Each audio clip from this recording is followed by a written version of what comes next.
A silent civil war is unfolding inside China. The Ministry of State Security and the Ministry of Public Security are now under military control. Xi Jinping is making one last desperate stand. Let's break down this escalating political showdown within the Chinese Communist Party.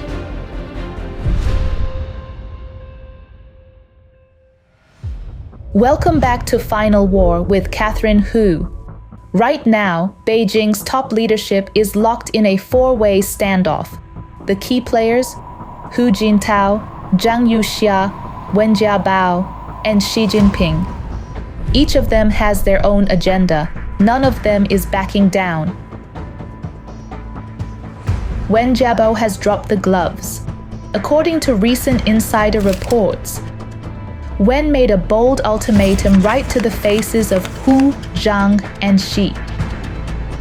Xi, you either go all in, strip us old comrades of our privileges, kick us out completely, or we'll join forces and remove you instead. This isn't just tough talk. It's a political kill shot. Wen put it plainly, the country is at a breaking point. If this drags on, all of China's reforms will collapse, and we'll be right back in the Cultural Revolution. His generation won't allow that. If you want to come after me, fine, I'm not leaving, he said. Hu Jintao, for his part, has always had one priority: preserve the party. Quiet, steady, and never impulsive, but utterly ruthless when it comes to keeping that red flag flying. He'll sacrifice reforms, human lives, even his own dignity to protect the party's rule. Zhang Youxia, meanwhile, is out to save himself. He knows Xi's purges are getting closer. His own survival is at stake, so with Hu's blessing, Zhang struck first, and struck hard. Zhang recently led an emergency meeting of the Central Military Commission and purged 39 generals. But that's not all. He's now sent military teams to take over China's two main instruments of state violence: the Ministry of Public Security and the Ministry of State Security. Lieutenant General Wang Chengnan now controls the Public Security Ministry. Major General Yang Yubin has taken over the State Security Ministry. Xi's grip over the state's security apparatus is crumbling. Wang Xiaohong, formerly the Minister of Public Security, has been stripped of his position. Chen Yixin, Minister of State Security, has been placed under house arrest and is currently undergoing investigation. This is a major blow. Xi's iron-fisted control is slipping fast. Even Chinese state media is playing along. They now refer to Wang Xiaohong only by his party title, no mention of him being a police minister. And Chen Yixin's absence from a major national security event, that's a clear signal. He's finished. For the anti-Xi faction, the military takeover of the public security and state security ministries is a game changer. It marks a dramatic and irreversible decline in Xi Jinping's authority. Xi Jinping, meanwhile, is clinging to one thing: his throne. He dreams of a Xi dynasty, even if China collapses under the weight of debt, discontent, and a demoralized military. He won't step down, not willingly. Right now, across China's bureaucracy, officials at all levels are terrified, walking on eggshells. But no one dares make the first move, because for the past 10 years, Xi has ruled through fear. Fear of speaking, fear of acting, fear of even asking questions.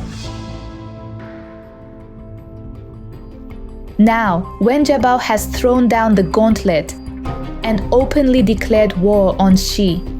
This battle isn't just about leadership, it's about China's future.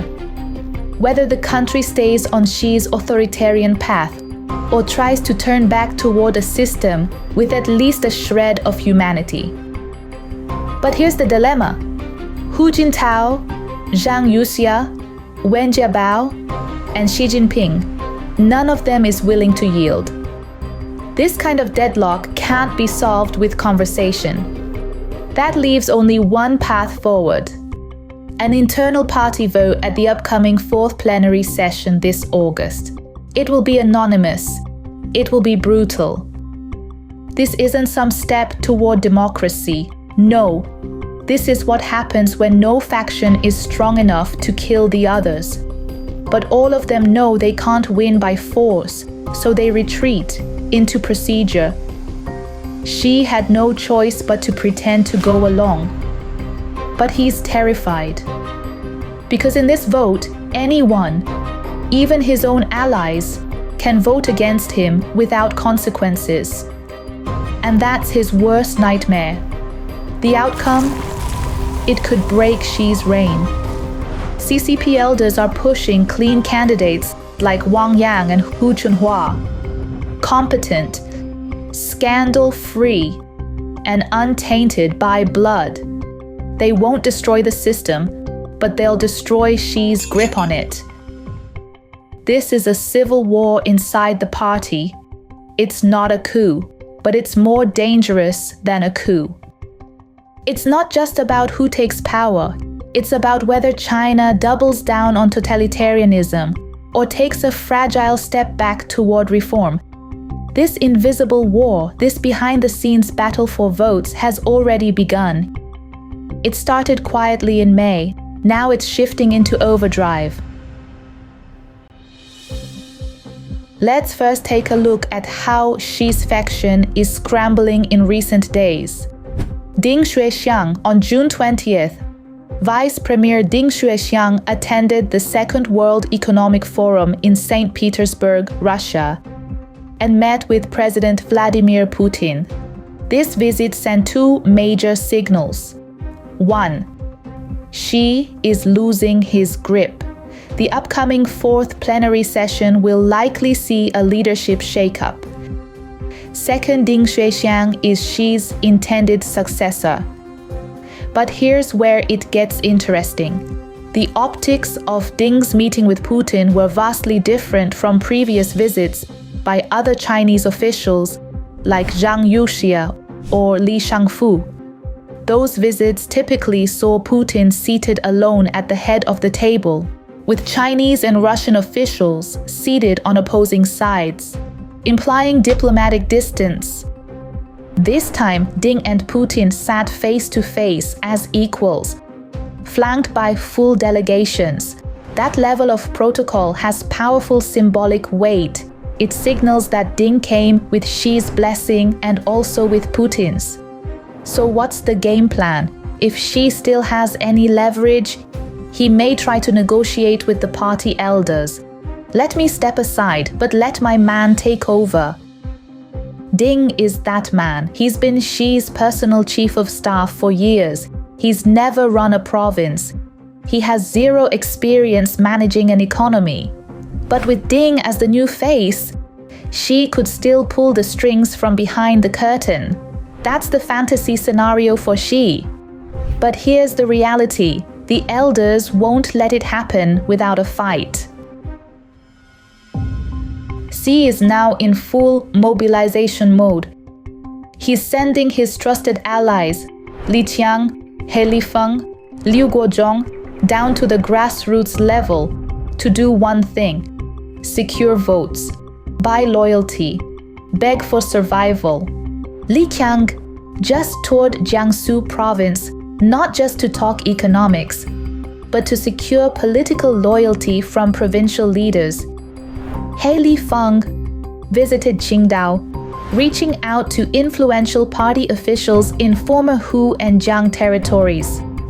Liu Guozhong, perhaps the most aggressive of Xi's lieutenants, did a whirlwind tour across Shaanxi, Gansu, and Ningxia province, all political swing states. He's demanding loyalty, not headlines. The elders are countering with their own moves. Hu Chunhua resurfaced in Liaoning, symbolically reclaiming a region once purged by Xi. His message? We're still here. You're not alone. It's a direct challenge to the culture of fear that Xi has created. This isn't just a vote-getting campaign. It's a psychological war. Hu Haifeng, Hu Jintao's son, made a bold appearance at a major financial forum. It was a high-profile reminder that the real power may lie with the elders, like Wen Jiabao and even former defense chief Chi Haotian. Zhang Wenbing, a rising technocrat from the Li Keqiang era, was appointed deputy governor of Hubei province, a signal to ambitious party members. You can rise without kissing Xi's ring. The elders are advancing steadily. Regional systems are beginning to shift. Mid-level officials are watching and slowly turning. Xi is becoming increasingly isolated, and he knows it. He understands that vote buying is no longer enough. The entire political atmosphere has changed. Then came the blow from Iran, news that Xi simply could not bear. Here's what happened. The Chinese regime had supplied Iran with its core defense infrastructure, including integrated military networks, radar systems, and satellite communications, all of it built on Huawei and Beidou technologies. But the results? Disastrous. Israel had already cracked the entire Chinese-designed Red Flag defense network as early as March. When the war began, the Israeli Air Force achieved near-total missile penetration. Over 200 fighter jets struck simultaneously, meeting almost no resistance. Iran's air defenses were completely useless. The Israeli operation launched on day one had been planned since October of the previous year. And the CCP? They were clueless right up until the missiles flew. This was a catastrophic public exposure of China's so-called military, tech, and intelligence capabilities. Sources say Xi was rattled. At the recent Central Asia summit, he was visibly unsure, even hesitating over which foot to step with first. But it didn't stop there. Even more alarming news soon came from Xinjiang. On June 23, 2025, former Vice Minister of Public Security Liu Yuejin was sentenced to death with reprieve. Liu is 66 years old and had a long career in the Tianjin Public Security Bureau. He rose quickly during the tenure of Guo Shenkun, a senior Jiang Zemin loyalist. After stepping down from his post as China's first anti-terrorism czar at the vice ministerial level, he was investigated in March 2024.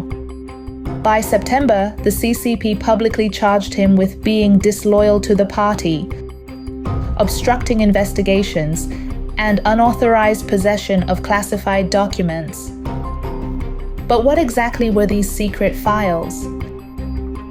That's what has people talking. Sources suggest those documents might involve the truth about the Xinjiang concentration camps. Over the years, Xi has implemented brutal repression in Xinjiang, building vast networks of internment camps and surveillance infrastructure. Now that entire structure appears to be unraveling. Here's the timeline of recent developments.